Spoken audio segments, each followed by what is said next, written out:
మీరు కూడా అదే స్కీము ఇంకా అంటే జగన్మోహన్ రెడ్డి ఇంకా అన్ఆర్గనైజ్డ్, మీరు ఆర్గనైజ్డ్, అది అబ్జర్వేషన్. సార్ నమస్కారం సార్, మీకు ప్యానల్ ఉన్న పెద్దలకి మన ప్రేక్షకులందరికీ కూడా శుభోదయం సార్. ఇంతకుముందు పెద్దలు సాంశి మరో చెప్పినట్టుగా నేను ఏకీభవిస్తున్నాను సార్. ఎందుకంటే ఇది కష్టంతో సాధించుకున్న ప్రభుత్వం.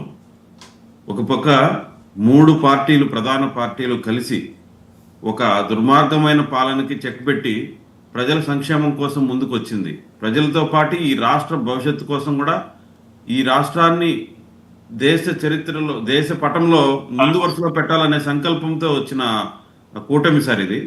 మీరు చెప్పినట్టు ఏ సర్వేను కూడా ఉపేక్షించేది లేదు, నిర్లక్ష్యం చేసేది లేదు. ఖచ్చితంగా మా చంద్రబాబు నాయుడు గారు కూడా మీరు గమనించారో లేదో ఎప్పటికప్పుడు అలర్ట్ చేస్తూనే ఉన్నారు. అందరితో కలిపి సాధించుకున్న ఈ పార్టీని ఏ ఒకరిద్దరి వల్ల డ్యామేజ్ చేసుకోవాల్సిన అవసరం కూడా లేదు. పబ్లిక్లో ఏం జరుగుతూ ఉంది, అసలు మా ఎమ్మెల్యేలు ఏం చేస్తున్నారు, మా మంత్రులు ఏం చేస్తున్నారు అని ఖచ్చితంగా ఎప్పటికప్పుడు మానిటరింగ్ చేస్తూ ఉంటారు సార్. ఆ స్వేచ్ఛ ఉంది కాబట్టే ఇవన్నీ కూడా ఇంత పబ్లిక్గా చెప్పగలుగుతున్నాయి. 1-2 ఎక్కడైనా ఇన్సిడెంట్లు జరిగితే ఇది ఖచ్చితంగా ఆలోచించుకోవాల్సిన, ఖచ్చితంగా ఈ యొక్క సందర్భం. 1 ఇయర్ అనేది మీరు అన్నారు, మీరు 1 ఇయర్ కరెక్ట్గా చెప్పారు. మీరు 1 ఇయర్ అప్పుడే దీన్ని సరిదిద్దకపోతే ఇది కంటిన్యూ అయ్యే అవకాశం కూడా ఉంటుంది. కాబట్టి ఖచ్చితంగా సార్ ఇది ఒక పెద్ద ఇష్యూగానే జరుగుతూ ఉంది ప్రభుత్వంలో. దీని మీద క్షుణ్ణంగా దీని మీద అధ్యయనం చేసి ఎక్కడెక్కడ ఎవరు దారి తప్పుతున్నారు అనే విషయం మీద ఖచ్చితంగా ఫోకస్ ఉంటుంది. అది రాబోయే రోజుల్లో ఇదే సర్వే సంస్థలు దారిలో పడినాయా లేదా అని కూడా సర్వే చేసుకోవచ్చు. అది మాకు నమ్మకం ఉంది. ఎందుకంటే ఈ ఒక కార్యకర్త దగ్గర నుంచి అధినాయకుడు వరకు ఎన్నో నష్టాలు అనుభవించి సాధించుకున్న ప్రభుత్వం సార్ ఇది మీకు చెప్పినట్టుగానే ఇది సంక్షేమంతో పాటు రాష్ట్ర భవిష్యత్తు కూడా ఆధారపడి ఉంది. సంక్షేమం కూడా మేమేం తక్కువ చేయడం లేదు సార్. దీనికి ఒక ప్రణాళికాబద్ధంగా పోతున్నాం.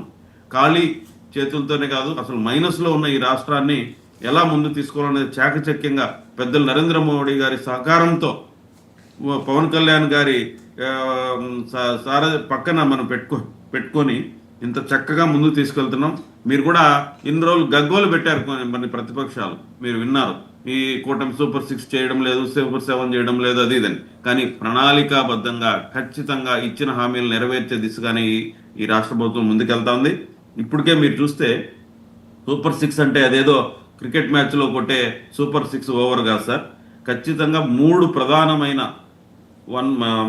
టార్గెట్గా పెట్టుకొని యువతని, రైతుల్ని, మహిళలని ఒక ఇదిగా పెట్టుకొని ఎవరి అభివృద్ధి ఎలా చేయాలని చెప్పి తయారు చేసిన పథకాలు అవి. యువత నరసింహప్రసాద్ గారు ఆ సర్వేలు మీ సంక్షేమం గురించి మాట్లాడలా, మీ అవినీతి గురించి మాట్లాడినాయి. అదే చెప్తున్నాను సార్. 36 సెగ్మెంట్లు అంటే it's not a small number.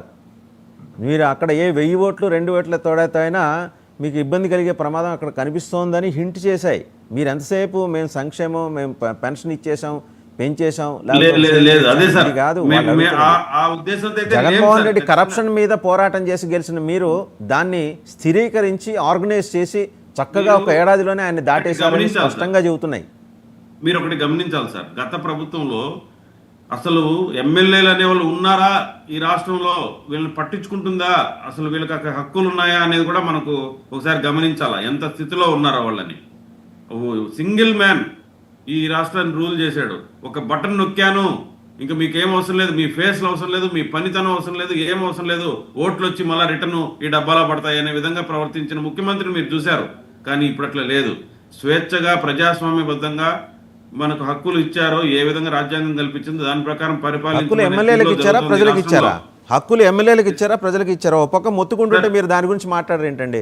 36 మంది వాళ్ళ సినిమా కాలిపోతుందని సార్. ఒక సర్వే సంస్థ కావచ్చు, 2 సర్వే 2-3 2 వాళ్ళందరూ కూడా కూటమిని భుజాన్ని ఎత్తుకొని చెప్పిన వాళ్ళే ఇంతకు ముందు. డెఫినెట్ గా సార్, మేము వాటిని పరిగణలోకి తీసుకుంటామనే చెప్తున్నాం. మేము కేరళ జిల్లా గతంలో ముఖ్యమంత్రులు ఇవన్నీ నిర్లక్ష్యం చేశారు. గతం వదిలేయండి సార్, గతం జగన్మోహన్ రెడ్డి గతం, ఆయన పార్టీ గతం, మీరు వర్తమానంలో ఉన్నారు, వర్తమానం మాట్లాడిన అంటున్నాను నేను. అందుకే సార్ మా ముఖ్యమంత్రి గారు ఎప్పటికప్పుడు అలర్ట్ చేస్తున్నారు. మీరు గమనించారా లేదా? మీరు అది కూడా ప్రసారం చేయాలి. మీరు చాలాసార్లు చెప్పాం ఆయన మొత్తుకున్నా సరే మారలేదు మీ వాళ్ళ తీరు అనేది. మారుతుంది సార్. 1 ఇయర్ మీరు అన్నట్టు 1 ఇయర్. మొన్న ఒక మాట అన్నారు, మీకు గుర్తుంది కదా, 1 టైం ఎమ్మెల్యేలుగా మిగిలిపోమాకండి అన్నారు. దాంట్లో ఇంత అర్థం ఉంది. అంత పెద్ద మాట ముఖ్యమంత్రి గారు అన్నారంటే ఎంత పెద్ద నిర్ణయం సార్. మీరు ఏమన్నా చేసుకోరండి, మేము మళ్ళీ మీకు సీట్ ఇస్తామని చెప్పడం లేదు కదా మా ముఖ్యమంత్రి. హెచ్చరిస్తున్నాడు ఫస్ట్ ఎవరికైనా. హెచ్చరించినా ఒక దారిలో మారలేదని కదా పెట్టడానికి- ఆయన మారకపోయేసరికి ఇంకా చిరాకేసి చెప్పారు ఆ మాట ఆయన. అదే సార్, అట్లా మారిన వాళ్ళు కూడా లాస్ట్ టైం ప్రోత్సహించారు కదా సార్. అంటే అవినీతికి ఆమోద ముద్ర వేశారు కదా గతంలో మా ముఖ్యమంత్రి కావచ్చు. మీరు మా వాళ్ళ సంగతి కుటుంబ వదిలేయండి సార్. ఆమోద మీరు ముద్ర వాళ్ళ వేయదు. గతంలో ఉన్నారు, వాళ్ళ గతంలో ఉన్న వాళ్ళు ఎప్పుడో సిబ్బంది జరగదు సార్ అది. గురించి ఇప్పుడు ఎందుకు మీరు ఇప్పుడు వర్తమానం జరగదు. మాట్లాడండి. ఇప్పుడు జరగదు, అలాంటి జరగదు కాబట్టి ఈ మాటలు మాట్లాడగలుగుతున్నారు. రైట్, మళ్ళీ మీ దగ్గరకు వస్తాను. భానుప్రకాష్ రెడ్డి గారు కూడా జాయిన్ అయ్యారు, బీజేపీ సీనియర్ నాయకులు. సార్ నమస్కారం భానుప్రకాష్ రెడ్డి గారు. మొత్తానికి ఏంటంటే ఆర్ఎస్ఎస్ శ్రేణులు రంగంలోకి దిగినాయి, ఆల్రెడీ రాష్ట్రంలో వర్క్ మొదలెట్టాయి. రాబోయే 5 ఏళ్లకు ముందరే ఒక ప్రణాళిక చేసుకుని క్రమశిక్షణతోటి ఎలా